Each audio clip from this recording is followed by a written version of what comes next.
Olha só, vamos falar aqui do destaque do dia, Glauco, que é uma entrevista do ex-presidente Jair Bolsonaro, que está tentando de todo jeito reverter a sua inelegibilidade. Ele deu uma entrevista à Mônica Bergamo, onde ele revela todo o seu viralatismo, o seu entreguismo e a sua postura submissa ao Donald Trump. Nessa semana que a gente teve a batalha dos bonés, né, Glauco, onde o boné lá levado à Câmara pelo Alexandre Padilha, ministro das Relações Institucionais do Lula, desmascarou esse falso patriotismo dos brasileiros, dos bolsonaristas. Agora a gente tem aí o ápice, chegou aí, né, para fechar a semana, um anúncio bizarro do Bolsonaro, que disse que se ele voltar ao Planalto, que é o que ele, né, o plano, ele diz que é o plano A dele, né, não é o plano A, ele ser o candidato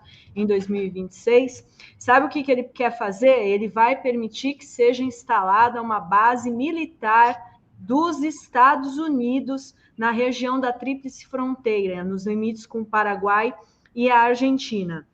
E para isso ele recorreu a uma explicação bizarra, de que haveria infiltração de terroristas islâmicos naquela região.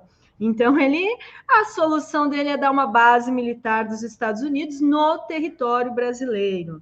Então, assim, é um nível de entreguismo, viralatismo, né? Ele que patriota é esse que não tem qualquer aí visão, né, da soberania, de valorizar a soberania nacional. E ele ainda disse que tiraria o Brasil dos BRICS, que é um grupo formado, né, um grupo do Brasil, Rússia, Índia, China, África do Sul e outras potências, para unir aí o Sul global, como, né, para fortalecer atividades econômicas nessa região. Ele disse que sairia dos BRICS e, imitando o Trump e também como fez o Milley, iria deixar a Organização Mundial da Saúde, nenhuma surpresa. Mas o que choca é a cara de pau, assim, né, de falar com a maior naturalidade que colocaria uma base militar dos Estados Unidos no território brasileiro. Felipe Pena já está aqui também, bem-vindo. Vamos então comentar, tudo bem? Bom dia, Adri, bom dia, Glauco, bom dia a todas e a todos. Estão ouvindo um barulho gigantesco, né? Eu não vi, mas tá. É que eu quase não ouço vocês porque o vizinho está cortando grama. Ah, eu tô... Uma ótima atividade para sexta-feira, 11 da manhã. Não consigo ouvir nada. Mas enfim, eu vou me esforçando aqui, mas está um barulho ensurdecedor, ainda bem que vocês não ouvem aí. Mas, Glauco, como que você vê essa normalidade de falar um absurdo desse para agradar o Trump, né? O absurdo, a gente já nem se surpreende tanto com absurdos vindos dessa figura política, né, de Jair Bolsonaro, mas sempre não deixa de ser um fator relevante o quanto esses ditos patriotas são subservientes, né?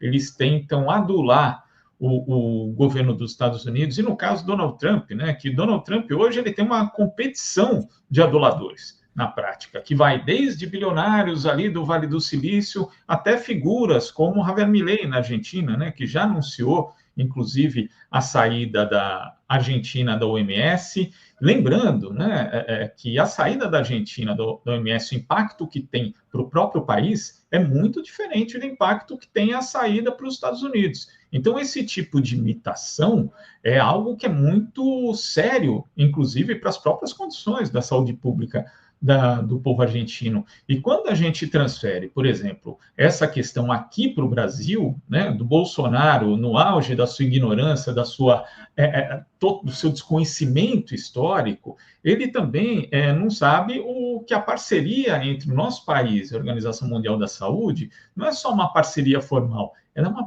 parceria efetiva, até porque o Brasil é um membro fundador do OMS. ela foi criada a partir da ideia de um médico paulista, que é o Geraldo Horácio de Paula Souza.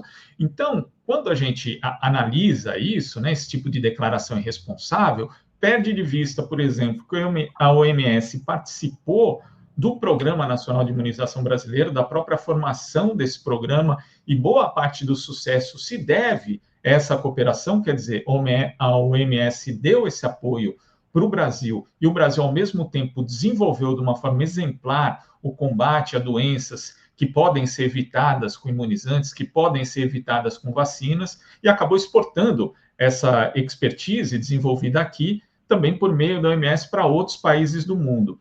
Então, quando o Bolsonaro fala isso, ele não só ignora esse histórico, como ele banaliza esse tema, né? Torna como se fosse uma coisa de, a OMS fez uma coisa que me contrariou na pandemia, então pego e saio. E não é assim.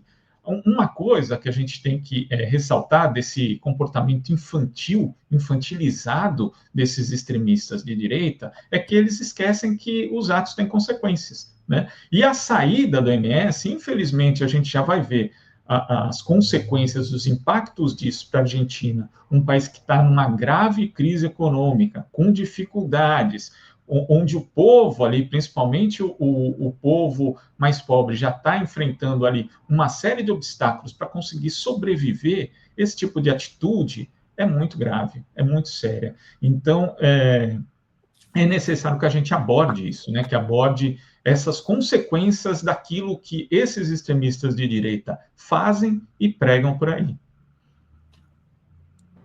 Muito bem. Eu tenho uma opinião um pouco diferente do Glauco. Vai levar uma tese de sexta aí. Não é uma atitude infantil, é um programa de governo, e um programa de governo que leva ao genocídio. E tem motivações muito claras, Glauco.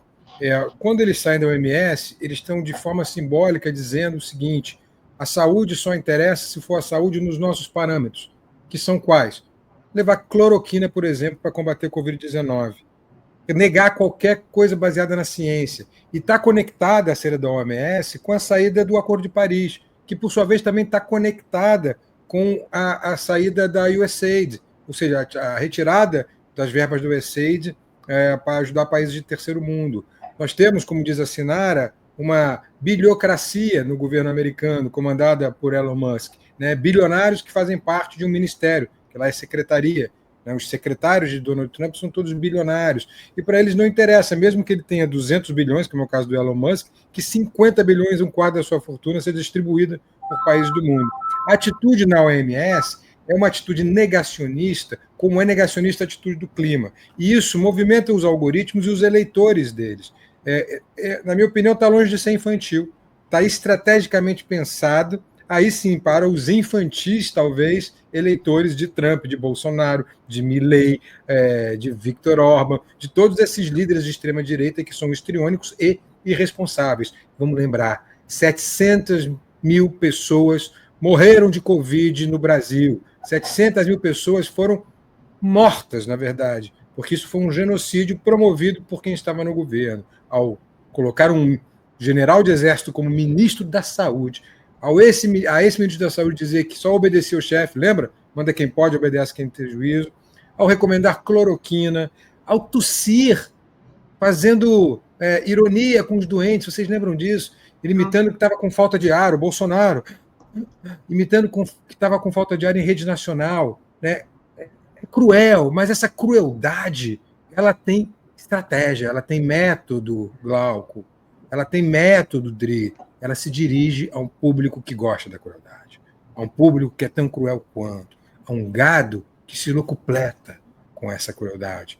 É disso que estamos falando. Trump, Milley, Bolsonaro fazem o mesmo tipo de política, a política do ódio, que movimenta os algoritmos e que não se interessa pelo humano. O humano é só um detalhe para essa gente. Nossa, lembra aquela fala também dele? E daí, num socoveiro? É isso, mas é método, Dri, não é infantil, Glauco, não é uma atitude infantil dele. Não, Felipe, quando eu falo que é um comportamento infantil, eu estou remetendo justamente essa questão estratégica, né? É uma estratégia de manipulação do senso comum, Não que eles... Senso comum é infantil, né? Os não que eles sejam infantis em si, né? Mas eles emulam esse comportamento infantil porque a extrema-direita ela faz isso o tempo todo. Ela vende soluções fáceis, que são soluções desse ponto de vista infantis, porque não são fáceis e não são soluções também. Então, eles lidam com esse senso comum justamente para tentar passar uma ideia que a gente sabe que não corresponde à realidade. E aí eu peço justamente para as pessoas, e se esses seguidores dos extremistas pararem um pouquinho para pensar, eles têm que avaliar. Ato tem consequência, né? Tem que não, e você vê a consequência de todo esse negacionismo, a gente viu na queda das coberturas vacinais. Estavam voltando doenças, sarampo, doenças que já tinham sido, né, não existiam mais na população, e aí começaram a voltar, porque eles fizeram tanta fala para negar as vacinas, que as pessoas deixaram de ir se vacinar para até outras doenças, assim. Então, parece que faz uma lavagem cerebral, e isso na ciência, na medicina, na saúde, né, nas vacinas, e agora a gente vê na questão do combate à crise climática, o Trump já saindo no Acordo de Paris, já eles fazendo o discurso de que não, tem que furar e pegar petróleo mesmo, então é um retrocesso gigantesco, né, que a gente não vê que essa extrema-direita está colocando aí para o mundo. E eles reagem, Dri, eles reagem. Eu falei disso ontem na CNN, exatamente esse assunto, e comentei do negacionismo, né? Mas frisei, os 6 minutos finais do programa foram quase um discurso meu falando sobre isso. Eu coloquei lá no Instagram de hoje, dá até para ver. E hoje no Instagram eu percebo a quantidade de bolsonarista que vai lá destilando ódio. É impressionante. Aí me permita ler aqui o depoimento da Ana, uma das nossas espectadoras, que diz o seguinte: minha mãe faleceu de Covid, era jovem, tinha acabado de completar 58 anos, não tinha doença pré-existente, teve muita falta de ar, e ela, Ana, presenciei. Quando vi esse cara, Bolsonaro, fazendo o que fez, fiquei chocada. Me senti desrespeitada e a dor foi ainda mais contundente, pois revivi o momento de desespero que eu e minha família vivemos. Jamais esquecerei, jamais. Até me arrepio ler isso, mas a Ana, você tem toda a nossa empatia, nossa solidariedade, nossos sentimentos, Ana, é isso mesmo. Jamais esquecer que um presidente da República fez ironia, fez troça de pessoas como a sua mãe, que morreram de Covid. 700 mil pessoas morreram de Covid e um presidente ironizou imitando pessoas com falta de ar. Isso nunca pode ser esquecido. Isso tem que ser lembrado todos os dias. Ninguém pode esquecer que um presidente da República fez ironia com gente que morreu. 700 mil pessoas, como a mãe da Ana. Pessoas saudáveis que morreram de Covid e que foram ironizadas por um presidente da República irresponsável, um presidente da República desumano, um presidente da República que não tinha programa de governo, que só andava de jet ski e fazia motociata. Não vamos esquecer, senhor Bolsonaro. Não vamos esquecer.